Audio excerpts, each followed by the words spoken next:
se by level collection te wina chunin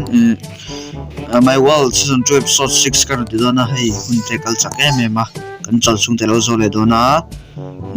school kan kal le chep to chuan karon upload thì to to no ti le ma Saturday le Sunday cha karon upload mai ti aba karon upload thì garing lawa pol te sang to a chuan ka channel hi lo subscribe lo ni chuan lo subscribe in lo like in cha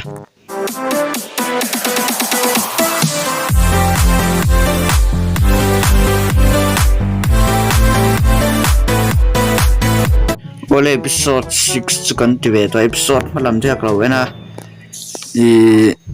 view tu hai amang em kan kan khum phalo tat me subscriber te po amai khanin kan nei chak lawa chuncha kan tan de nga ya ka video hi lo share saka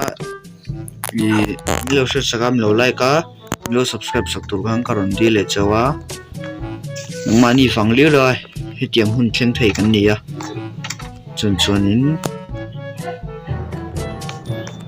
lai ka design loka pali ni lo ka tadon mo kat man lo lai kan design lok nga chunin episode masalama khanin episode lia song ho kan zongam patina nga indar ai kalan nei lo tat me poi em oi na ko drum ni poi em ni chunin thil poi pakchu jin de rak ang kalau record ma se ka record ta khanin ka recorder hi cheng lo thum ga recorder hi ka thak ka chun hei ka record ta khanin mi lo tilanga record tile ma kalau record lo ni chu record ka tie ma sak lo record lo ni chu jar ka chan ve lai ka kalau record ta ma seng ma lo changa poi kho mai chon chang recorder ka delete athar recorder thar tu na karon mang tinan chu chon hetai hi kalau lai ngat ma se yang pickaxe thatchi lewin uden stone pickaxe in lo la ya hek buka ma se stone hi unlimited angvel ni ya kalna huna po nom saka chon tan dustbin ang de ko sema dudu tilema kan du lo la kan pai thei bonga chon hei hi kan ground vel tiang turin tiang vai pali lo da belanga panga so mase da belanga ka shia kan da belle lokanga ta hianin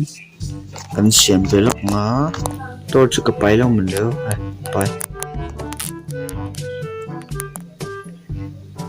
chonin ai ka soi tur ka thingil thì về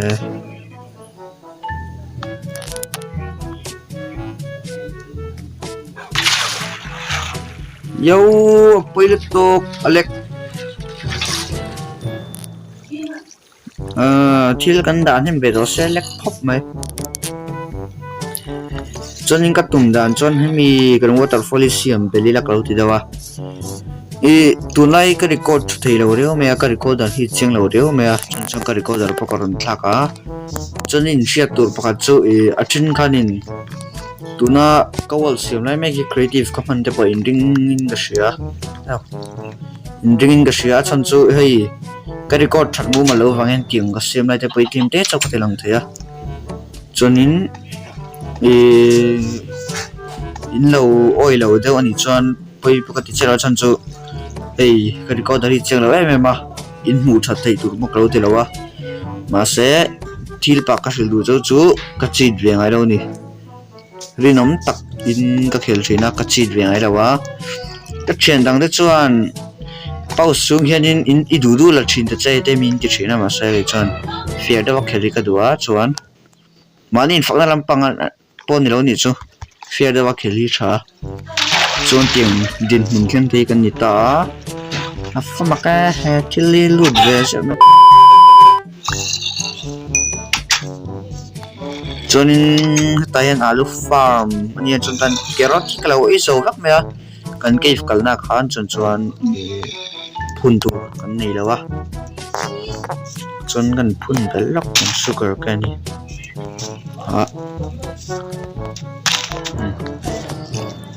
ka pei to chelo ni tiang ang zau se mi ma sei ít lại bây ổn thôi à cho nên mong hiền in cái này dar report thật bây em mắc rồi xem trả lâu à chân cho tay anh gần đã đón lâu à số lại thì giao đâu cái này giao cái tít chia đâu mà sẽ giao về đâu thấu ta khăn in gần ta gần tu má lại nó tăng cái phần nào ngó cái gì đâu à miinecraft ý cái máy nó chun thôi à trong cần chuộc xíu à nghe cái tiếng thì cái ngày tuổi Enderman thọ ở ngay đó mà nên sống hoạt dùng đòn cho Enderman thọ ở ngay đó nữa nha nhưng mà rồi nghe ngắn tan mà cái tiền lâu gitu carrot chi anh này mà carrot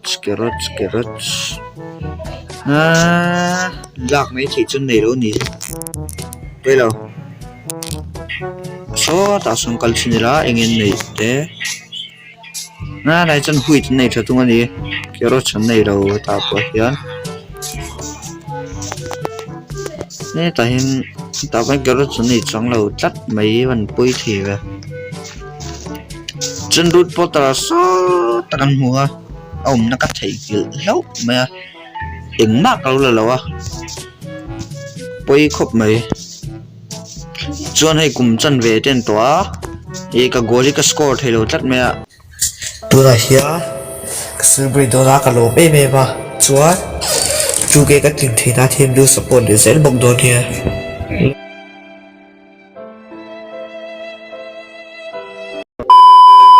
bôi cái tí em mà nghe chân bốc cái bị rồi mà sẽ cùng tiêu là mà khan in 1000 subs cái tiếng Anh sẽ rằng tu na sang khát zaru le ti ania sang khát sari kan tin trap to kalau mem rolin kum chan be ma ru ke tin kan tunga kan score thero chat me poi em sonin kan ti tu chu kang kan khung fel lok don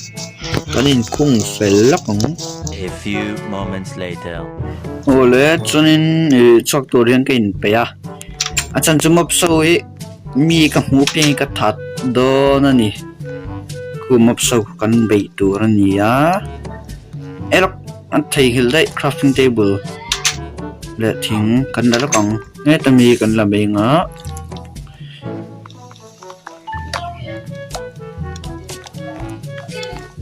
chunin kan kal chanang zan de ni ya mop son tam thon buka tha tur kan nga do na ni level 23 nia kan time leap sanga kan that do ni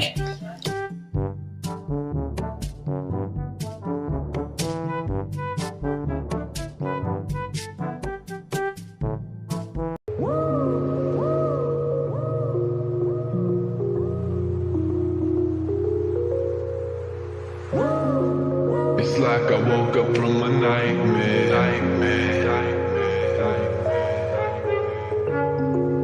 It's like I woke up from a nightmare.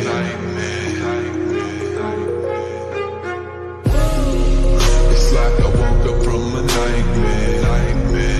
Because I finally got away from you. And I ain't never going back there. If it's the last thing I'll ever do. But now it's all I be, because it's over and you're dead to me.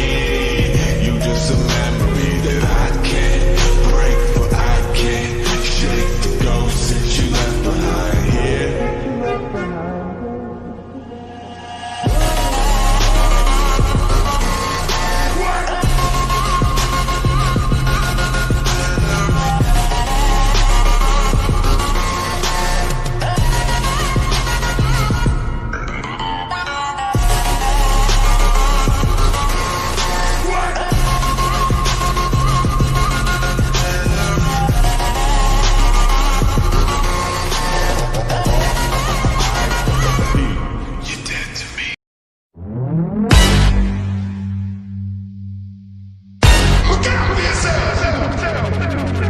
wake up to the sounds of the silence that allows for my mind to run around with my ear up to the ground. I'm searching to behold the stories that I told when my back is to the world that was smiling when I turned. Tell you you're the greatest, but once you turn they hate us. Oh, the misery.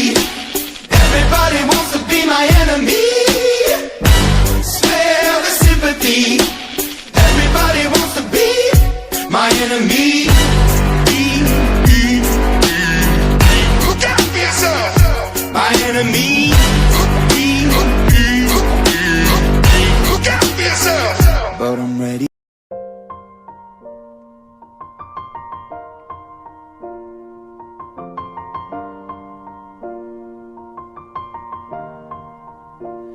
It's been a long day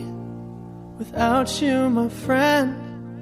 and I'll tell you all about it when I see you again. We've come a long way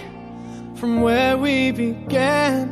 Oh, I'll tell you all about it when I see you again. When I see you again. Chuanin kan rana kan ru le ta chuan pangpar hinga tinge ilak vak min ti ani chuanin a chan chu hun ti moi tu atan kan na mun vel hi hei pangpar ka in bul vel a chawma chumi chu kan ti moi don en ti nan hei tiang lai ti hianin tlai ti moi vel tur hianin pangpar te kan mo dona tian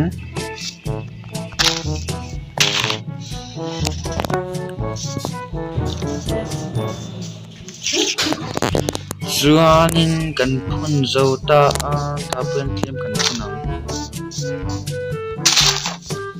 mun ti moi tu hian ke mani mo phur na ni a changsan pa ga chu da to si pat men ka pe to si lo chon he episode a hawin ti mai the a haw lo ni mops kan that nem man me ma a haw lo ni chon sei tong khanin video tay lo like lo subscribe tay in lo theng hi lo la he video sim nan hianin minute tam tak kan ma mo hun tam tak kan khoral thina chuanin in tran puina kan ma mo mi lo subscribe tung karon dil choni